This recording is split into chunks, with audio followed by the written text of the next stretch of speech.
bɛsigi bɛ ka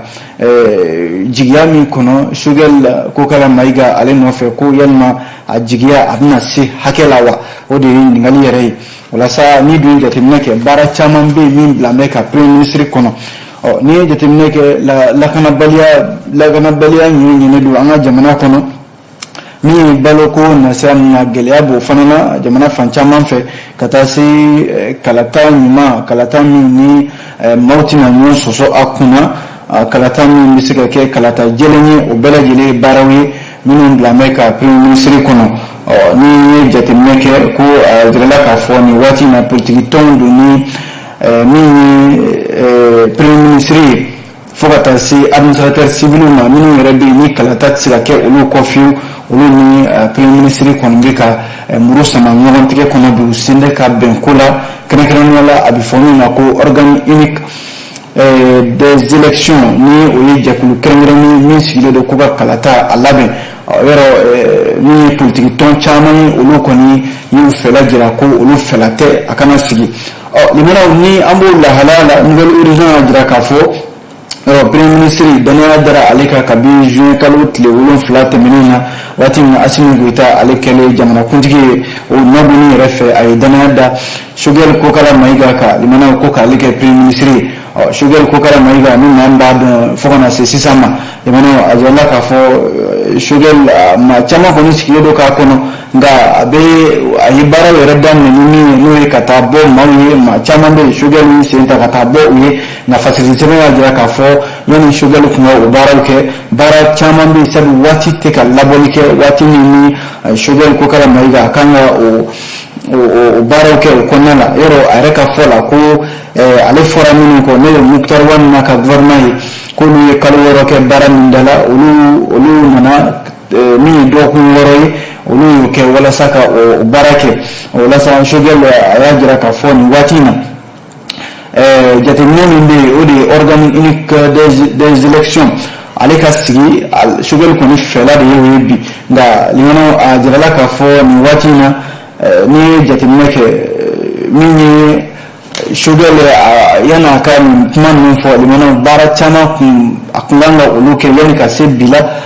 i n'a fɔ a ye wulikajɔ minnu kɛ ka taa bɔ maaw ye fasigi sɛbɛn y'a jira k'a fɔ o kɔni kun ye waleyaw ye minnu yɛrɛ kun tɛ fiyewu, kun bɛrɛ kun t'a la.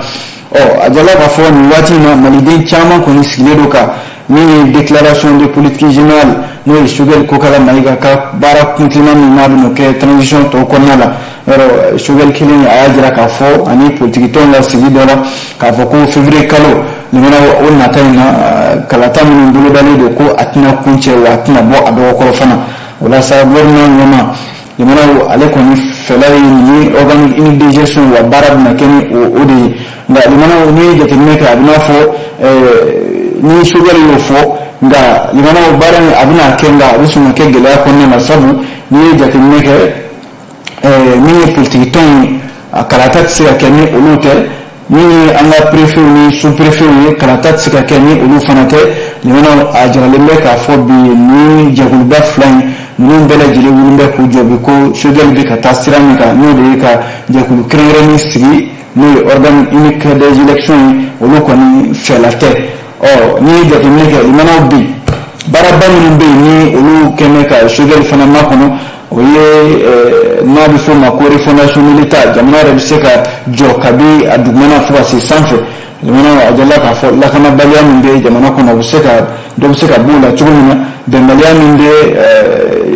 baarakɛlaw ani jamana faamaw cɛ ani u sen bɛ ka bɛn ko la, o fana fɛɛrɛ ka ɲini o la, ani min ye administrateur civil ye olu y'a jira k'a fɔ ni olu yɛrɛ ka hakɛw ma dafa kalata min natɔ don olu fana kɛtɔ don ka baara bila boloda. Limanaw fo ka taa se accord pour la paix n'o ye bɛnkan sɛbɛn min boloma bila limanaw ka se ka lawaleya. Nin bɛɛ lajɛlen ye baara belebelebaw ye minnu bila bɛ ka Choguel Kokala Mayiga kɔnɔ, nka limanaw ko yɛrɛ la jɔyɔrɔ ye min ye o ye k'a fɔ bi Choguel a bɛna gafe ba min ta ka taa ɲɛfɔ CNT maaw ɲɛna, gafe in ka kɛ gafe min bɛ se ka jigiya yɛrɛ di maliden bɛɛ lajɛlen ma. Kuma ye nin limanaw an ye nin bɔ fasigi sɛbɛn min kɔnɔ o k'a ma ko nouvelle horizon. N'an bɔra nouvelle horizon kɔnɔ an bɛ don fasigi sɛbɛn min kɔnɔ o k'a ma ko le Pélenkan. peninkan kumana limanaw peninkan y'a jira k'a fɔ ka daɲɛ fɔlɔ yɛrɛ la ko min ye a fɔlen ko ka baarakɛlaw olu ka saraw kɛ kelen ye foroba baarakɛlaw ko don Mali kɔnɔna la yan nɔ a jira k'a fɔ nin waati in na yɔrɔ lakɔli karamɔgɔw olu fana y'a jira k'a fɔ olu fɛla t'o ye sabu olu ye donjan kɛlɛ min kɛ ko k'u ka laɲiniw sabati n'o de ye kɛrɛnkɛrɛnnenya la min bɛ tali yɛrɛ kɛ sarako nasira ninnu na ko ka baarakɛla bɛɛ lajɛlen ka saraw kɛ kelen ye lakɔli karamɔgɔw y'a jira k'a fɔ olu ye donjan kɛlɛ min kɛ u ka hakɛ nɔfɛ n'o ye article 39 ye limanaw n'a nana ko bɛɛ ka sara bɛna kɛ kelen ye min ye lakɔli karamɔgɔw ka lafasali kuluba ye syndicat signataire du 15 octobre u y'a jira k'a fɔ o bɛna dankari kɛ olu ka nin article 39 na a ko lakɔli karamɔgɔ dɔw yɛrɛ bɛ yen ni nin baara nana kɛ ka bɛɛ lajɛlen ka sara kɛ kelen ye olu kɔni dɔw ta bɛna k'a la an ɲɛ b'a la ye limanaw dɔw bɛna fisaya dɔ ye lakɔli karamɔgɔw ka lafasali kulu ɲɛmaaba n'o ye Usman Almudi ale ye ɲɛfɔli min kɛ a y'a jira k'a fɔ olu kɔni tɛ sigi kɔ fiyewu nin ko la wa jamana faamaw k'a lajɛ olu ka hakɛ u ka a bɔ a sira ma dɛ n'o tɛ article 39 u ye wulikajɔ min ka a nɔfɛ ka taa san 2020 fo ka na se sisan ma n'a fɔra o lawaleyali sera faamaw ka bɛna sira wɛrɛ ta syndicat wɛrɛ minnu ni olu ye u ka laɲiniw kɛ olu ka laɲini dontɔ b'a la o bɛna kɛ kɔlɔlɔ ye ka ɲɛsin olu fana ka article 39 ma Ousmane Almudi y'a jira k'a fɔ syndicat national des anciens fonctionnaires des collectivités SYNEC o ɲɛmaa don a y'a jira k'a fɔ ko u ye yanni u ka nin hakilila ninnu ta u ye denmansaw yɛrɛ wele ka laseli dɔ kɛ ni olu ye nka ko u ni u ka nin laɲiniw si tɛ ɲɔgɔn sira la nka bi limanaw sarako kuma min ye nin ye n'o de ye ka bɛɛ ka sara kɛ kelen ye a lakɔli karamɔgɔ y'a jira k'a fɔ tun kana kɛ olu ka article 39 la n'o tɛ ko u kelen don ka wulikajɔw boloda wa a yɛrɛ daminɛna ka ban sabu ɲɔgɔndan minnu bolodalen don san laban na min bolodalen don utukalo natɔ in na minnu yɛrɛ bɛ ka kɔn ka k'olu ɲɛ a jala k'a fɔ kalandenw ka sɛbɛn minnu bɛ yen n'o notes ye u kelen don k'o caman minɛ ka bila u bolokɔrɔ u tɛ ka baara kɛ a la fɔlɔ n'o ye rétention de notes ye limanaw a jala k'a fɔ an bɛ lahalaya de la bi syndicat minnu bɛ lakɔli karamɔgɔw tɔgɔ la u ko bi faamaw k'a lajɛ don nataw la u ka se ka fɛɛrɛ ɲini olu ka lahalaya ninnu na n'o tɛ limanaw san min filɛ nin n'a bɛ ka kuncɛ kalanko nasira min na ko gɛlɛyaw bɛ sɔn ka don a ko siratigɛ min na kuma filɛ an ye nin bɔ le peninkan kɔnɔ bi sɔgɔmada in na aw bonya bɛ kunnafoni la n'an tora kunnafoni lakali la kunnafoni sɛbɛn min bɛ yen ni u k'a ma ko le soir de Bamako kuma na limanaw soir de Bamako y'a jira k'a fɔ Haut Conseil islamique du Mali n'o ye silamɛw bɛ ɲɔgɔn sɔrɔ tɔnba min kɔnɔna la limanaw ko u bɛ fɛ ka jɛrɛ belebeleba boloda jɛrɛ min na a bolodalen don ka jouer kalo tile 31 natɔ in kɔnɔ san 2021 nka soir de Bamako ko limanaw ni jɛrɛ min ko kun t'a la dɛ ko Haut Conseil islamique ci wɛrɛ b'u la min tɛ nin jɛrɛ ni o bolodali an ka jamana kɔnɔ soir de Bamako ka kuma la a ko dɔgɔkun laban tɛmɛnen na maa minnu bɛ yen ni olu bɛ Haut Conseil islamique a kɔnɔna la kɛrɛnkɛrɛnnenya la a ɲɛmaa dankan fɔlɔ a n'a ɲɛmaa dankan seginna Elhaji Mohamed Kantaw ani Elhaji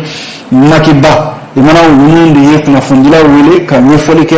baara in bɛna taa taabolo minnu kan a kɛra u ka jabala yɛrɛ la min bɛ ACI2000 la Bamako yan nɔ kunnafonidilaw ka se k'u ladɔnniya ani u ka se ka kunnafoni cari cogo la bɛɛ lajɛlen bɛ se ka bɔ a kalama cogo min na o ye k'a fɔ juillet kalo tile 31 natɔ in na a bɛ bɛn sibiridonya dɔ ma centre international de conférence de Bamako la o conseil islamique kelen don ka wele bila maliden bɛɛ lajɛlen ma min bɛ Bamako yan min bɛ Mali fantan ani naani min b'an ka marabolo kɔnɔ marabolo misɛnninw limanaw ko bɛɛ ka ɲɔgɔn sɔrɔ ko ka kuma Mali kura ko min ni o kuma bɛ ka fɔ limanaw ko olu ni olu ta fan ye wa ni olu ka hakɛ ye ka di a ko siratigɛ la o de la sa Haut Conseil islamique maa minnu ye kunnafoni di in kɛ i n'a fɔ Elhaji Mohamed Makiba ani Elhaji Ibrahima Kontaw u y'a jira k'a fɔ ko kunjɔnjɔn min bɛ nin wulikajɔ in na a kun de ye cɛmancɛ fanga ɲɛmaw limanaw ka se ka sira di u ma ani fɛn fɛn ye silamɛ jɛkulu ye umma islamique olu ka nin yɔrɔ ye min ye Maliko la ani Mali kurako jɔli min filɛ n'a kuma bɛ ka fɔ alisilamɛw y'a jira k'a fɔ nin ye olu ka fɛla ye ka bɛɛ wele bɛɛ ka se ka na bɛɛ ka se k'i fɛla di ani bɛɛ ka se ka hakilila di Mali kurako la o conseil islamique ka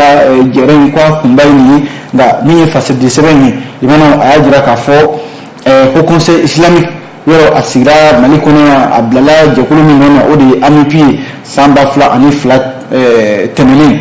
nka ko conseil islamique ko na furadama ni sisan cɛ limanaw baara minnu na a kan ka o kɛ ni o de ye a ka taabolo sira yɛrɛ ye n'o de ye ka jamanadenw limanaw ni dilali ka daminɛ kabi du kɔnɔna la ka maaw yɛrɛ ka hakilila bɛ u kɔrɔ hakilila min bɛ se ka maaw hakililaw yɛlɛma k'a bila fasoko la limanaw o conseil islamique nin de kan ka kɛ u ka baara ye wa ka yɔrɔ silamɛya kuma min bɛ fɔ ala ko b'a la ka ala ko kuma yɛrɛ fɔ u ka don maaw dusukun na maaw ka se ka baara kɛ n'o ye ka jamanajɔ baara don a kɔnɔna la nka limanaw min jate minɛ o ye k'a fɔ o conseil islamique na furadama ni sisan cɛ fasiri ka kuma don dɛ Suwadu Bamako y'a jira k'a fɔ ko limanaw u bɛ ye politiki kɛnɛw de kan wa u ka baara o baara a bɛɛ lajɛlen politiki baara de bɛ a la o de bɛ senna fo ka na se sisan ma o conseil islamique sigi furadama ni sisan cɛ u ye kari politiki kɛnɛw kan ka tɛmɛ kɛnɛbaw kan kɛnɛ minnu ni o bɛ se ka kɛ jamanajɔ yɛrɛ kɛnɛ n'o tɛ ko maa min hakili b'a la n'a fɔra ni nin kuma fɔra don n'a fɔ ko o conseil islamique k'u ye kɛlɛ kɛ sariya min tun bɛna ta n'o ye code de la famille code de la personne et de la famille décembre kalo la san 2011 fo ka taa se a fɔra ko kalan min bɛ kɛ ni o b'an ka denmisɛnninw kun ka cɛnimusoya sira la an ka kalanso kɔnɔna la ko conseil islamique ye o kɛlɛ kɛ ko nka limanaw n'i kun y'o lajɛ i b'a ye k'a fɔ fɛn wɛrɛ tun b'o kɔfɛ politiki maa wɛrɛw kun jɔlen don o ko kɔfɛ min ni o kun dogolen don u filɛ ne ka jɛrɛ min boloda min ye limanaw ni o ɲɛsinnen don ko ka Mali jɔ kura ye n'o ye refondation de l'État ye limanaw ko a kun tɛ wa kun t'a la o conseil islamique bɛ se ka ye kɛnɛ wɛrɛw kan min tɛ nin kɛnɛ ninnu ye ne ka kuma tɛ dɛ limanaw an ye nin bɔ le soir de Bamako kɔnɔ bi sɔgɔmada in na a bonya bɛ kibaruya la n'an tora kunnafoni kɔnɔna la an bɛ don fasidili sɛbɛn min kɔnɔ u k'a ma ko les échos welewele limanaw ko ka accord d'Alger n'o ye bɛnkan sɛbɛn ye ale ka se ka faamuya ani ka se ka baara kɛ n'a ye ani yɔrɔ minnu bɛ yen ni olu sen bɛ ka lawaleya limanaw a jirala k'a fɔ bɛnkan sɛbɛn kuma bɛ ka k'a ka bi CNT maaw fɛ n'o ye conseil national de transition maaw ye conseil national de transition n'i y'ale fɔ ka ban limanaw olu de bɛ député jɔyɔrɔ la an ka cɛmancɛ fanga in kɔnɔna la ko tile damadɔ talen don walasa maaw bɛ se k'u hakilila falen bɛnkan sɛbɛn kan cogo min na n'i dun ye jateminɛ kɛ yɔrɔ a jirala k'a fɔ kabi bɛnkan sɛbɛn in boloma bilala fasidili sɛbɛn ka lakali la ko min y'an ka députéw ye i tɛ se k'i bolo ɲɛsin sigi kɛrɛnkɛrɛnnen ma min kɛra bɛnkan sɛbɛn in kun an ka députéw fɛ min kɛtɔ ye nin ye tile damadɔ min bolodalen filɛ nin CNT conseil national de transition maaw fɛ ko a bɛna kɛ sababu ye walasa ka se ka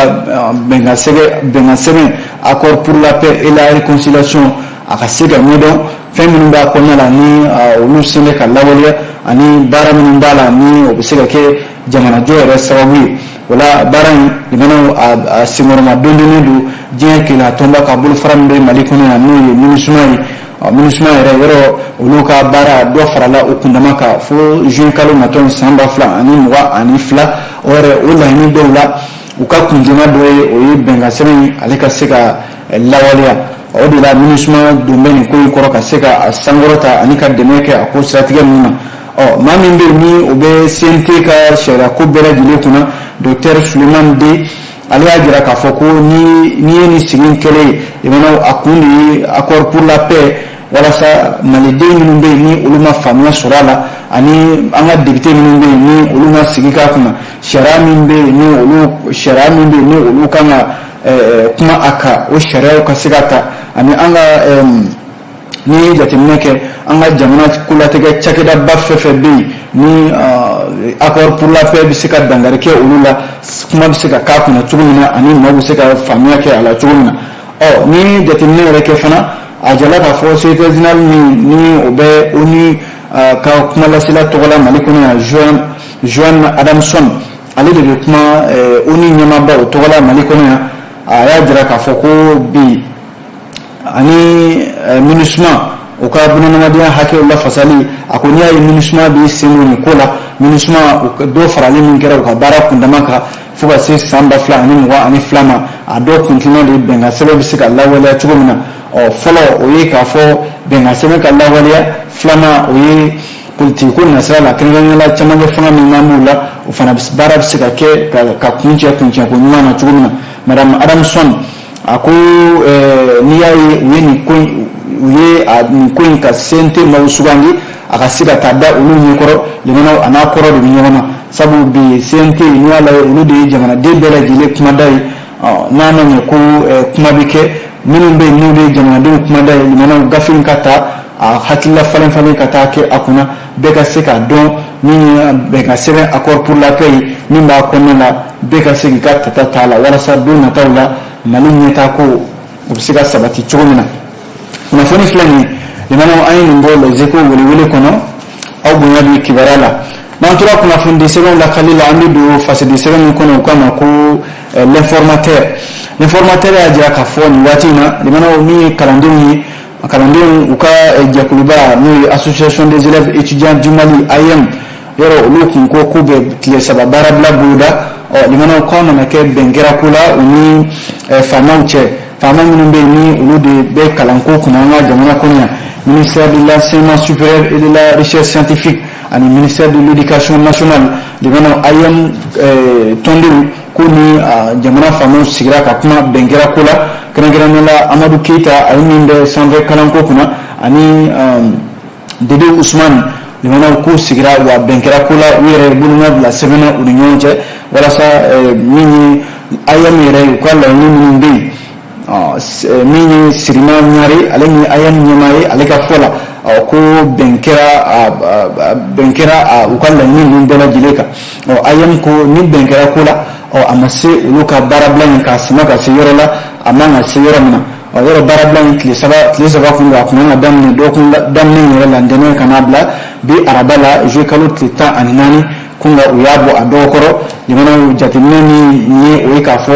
minisiri min bɛ yen n'ale bɛ sanfɛ kalanko kunna Amadou Keita ani Dede Ousmane min b'an ka duguma kalanko kunna olu de ye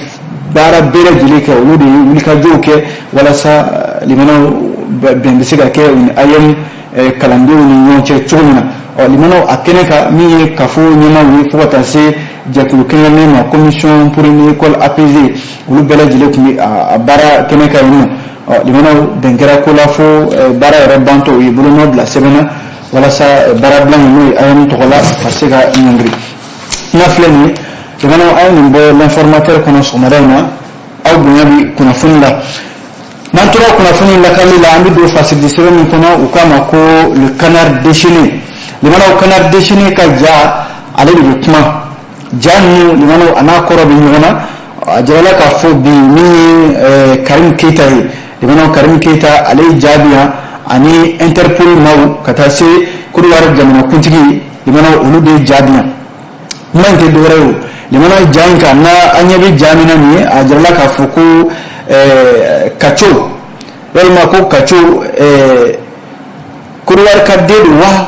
walima a tɛ ka foyi ye ko nin ko in la o de ye ɲininkali ye Kacho ivoirien ou ivoirien limanaw kuma n'a kɔrɔ bɛ ɲɔgɔn na o la kuma minnu bɛ yan n'i ye jateminɛ kɛ Interpol cɛ dɔ de jɔn bɛ yan limanaw mandat d'arrêt gafe b'a bolo a ko i bɛ hakɛ to koyi min ye mandat d'arrêt ye e ko o de dalen filɛ Karim ka nin ye a na kɛ min jɔlen bɛ Karim kɛrɛfɛ o na kɛ Côte d'Ivoire jamanakuntigi ye a ko an na sɔn ka nin mandat d'arrêt walima sariya ka wuli nin denyɛrɛnin nɔfɛ denyɛrɛnin min na a den tannen don a bɛ sin na a ma bɔ sin na fɔlɔ o de ye ɲininkali yɛrɛ ye Alassane Ouattara ye min kɛ limanaw a ye ɲininkali kɛ ko Karim Keita ni kuma min fɔ tiɲɛ tɛ wa Karim da donnen don ale kɔni bɛ bi bɔra min na limanaw kuma in na a kɔrɔ bɛ ɲɔgɔn na dɛ u bɛ min ko fɔ limanaw fasidi sɛbɛn canard déchaîné a ko Karim Keita a bi kunnafoni ye min jira o ye k'a fɔ Karim Keita e ko a tɛ boliboli la wa k'a taara gafe yɛrɛ dɔ bila kɛrɛnkɛrɛnnenya la Côte d'Ivoire u ka sariya tigilamɔgɔw ɲɛkɔrɔ walasa a bɛ se ka kɛ Côte d'Ivoire ka den yɛrɛ n'o ye nationalité ivoirienne limana walasa a bɛ se ka kisi Mali sariya yɛrɛ tɔɔrɔ ma cogo min na o de la Karim Keita ko a ye nin laɲini kɛ nka kunnafoni laban ye min jira kana dɛsɛni ka fɔ la o ye k'a fɔ an bɛ waati min ko sisan Côte d'Ivoire jamanakuntigi u ma jaabi kɛrɛnkɛrɛnnen di Karim Keita a ka nin laɲini na nka limanaw n'i ye jateminɛ kɛ Karim tɔgɔ fila bɛ farafinna yan an ni jamana fila minnu bɛ dancɛ bɔ i n'a fɔ Senegal jamana yɔrɔ ani a tɔma n'o ye Karim Wade ye limanaw ani o ka koɲɛ bɛɛ lajɛlen de tun kɛ kelen ye nka min bɛ se ka u bɔ ɲɔgɔn na limanaw Karim Keita kabi janvier kalo tile 29 a fɔra ko kunnafonidila dɔ tununa Mali kɔnɔna la yan nɔ n'o ye Birama Ture ye kunnafonidila in man ye Karim Keita jalaki binba kan o de la nka min ye Karim Wade ye yɔrɔ ale min na limanaw a fana bolilen bɛ ka bɔ Senegal jamana kɔnɔna la bi ka taa i da Qatar badawolo la yen nɔ limanaw ni dɔw yɛrɛ ko a ma ko ministre du ciel et de la terre o tɛ dɔwɛrɛ ye o ministre min n'a sagoya bɛ diɲɛ fɛn bɛɛ lajɛlen la nka Karim Keita ani a tɔma Karim Wade limanaw k'u ka maa bɛ se k'a fɔ dakan kelen min ala y'o da jamanakuntigi den fila ninnu bɛɛ lajɛlen jɛn bɛ dakan kelen de la limanaw ni jateminɛ kɛ Karim Keita ko a ma se ka i puruti ka bɔ Mali sariya bolo ni sen wa sabu sariya wulila a nɔfɛ waati caman a sera ka ɲɛfɔliw kɛ ɲininkali min ni bɛɛ lajɛlen maliden bɛɛ lajɛlen bɛ ka o kɛ i yɛrɛ la limanaw ɲininkali in n'a kun bɛ ɲɔgɔn na sabu ala ma hinɛ na Ahmed Bagayogo yɔrɔ ale tun ye Côte d'Ivoire ministre ɲɛmaa ye a jalala k'a fɔ min ye Karim Keita ye o teri jɔnjɔn tun don a bolila ka taa Côte d'Ivoire a taara kalifaw Ahmed Bagayogo in de la limanaw kunnafoni laban minnu bɛ yen bi o de k'a fɔ Ahmed Bagayogo tɛ yen bi Karim Keita n'a sɔrɔla Ahmed Bagayogo tun bɛ balola bi Karim Keita ko jɔrɔna foyi tun tɛna k'a la kiiri tigilamɔgɔw ka wulikajɔ na a nɔfɛ nka limanaw communicateur procureur n'o ye Amidou Idrissa Touré ye ale ko mandat d'arrêt international limanaw ale y'a ɲɛfɔ ka sɛbɛntiya k'a fɔ ko a bilala Interpol yɛrɛ ka bolo kan ka da Karim a nana sariya ma wuli a nɔfɛ kuma in ye dɛ kana dɛsɛlen de nin fɔ sɔgɔmada in na limanaw a bonya bi kunnafoni la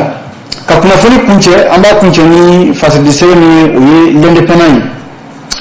indépendant ale kumana limanaw indépendant ka don kuma la a jɔla k'a fɔ ko yɔrɔ maire Kati maire n'o ye yɔrɔ wɛlɛkɛ min ye yɔrɔ sariya tigilamɔgɔw wulila a nɔfɛ n'o ye pôle économique et financier Kati commune urbaine maire yɔrɔ wɛlɛkɛ a n'a ka dangan fila Buye Jalo ani Badara Aliou Sangare fo ka taa se Saliya Traoré limanaw ko ninnu bilala sariya ka bolo ka bɔ o bɛ kasoba yɛrɛ la n'o ye mandat de dépôt ye yanni sɛgɛsɛgɛli ka ban k'a sababu kɛ limanaw ko jalaki dɔ binna u kan jalaki min u bɛ tali kɛ ko dugukolo yuruguyurugu ani ka nafolo dɔw ko olu kun ta ka bɔ u taayɔrɔ kan ka taa se maaw bolofɛnw olu yuruguyurugu ani ka se ka limanaw jama jɛfɛn limanaw k'o kɛ i yɛrɛ ta ye limanaw a jala k'a fɔ yɔrɔ wɛlɛkɛ nin waati in na ani Buye Jalo Badara Aliou Sangare fo ka taa se Saliya Traoré ma fo ka taa se fournisseur fila ma ninnu maa damadɔ ko pôle économique et financier maaw ye tɛgɛ kɛ u la u bɛ kasobonba la nin waati in na limanaw ni maa min hakili b'a la pôle économique et financier maa min dɔnnen don ni a kun wulikajɔw ye o ye Mamadu Kasoge yɔrɔ ale de bɛ ministère la bi nka a taalen kɔ limanaw a jɛɲɔgɔn baarakɛlaw olu ko Mamadu Kasoge y'a bila yɔrɔ min na olu b'a a ta yen nɔ ka fasigi kuncɛ teliya la limanaw indicateur de renouveau an b'a kuncɛ ni farikolo ɲɛnajɛ ye teliya la limanaw an ka nɛgɛsobolila minnu bɛ yen n'o ye fédération de cyclisme du Mali limanaw kabako dɔ de kɛra kabako min ni a ma bɛn dɛ sabu a jala k'a fɔ Senegal jamana kan an ka nɛgɛsobolilaw taara ɲɔgɔndan dɔ la yen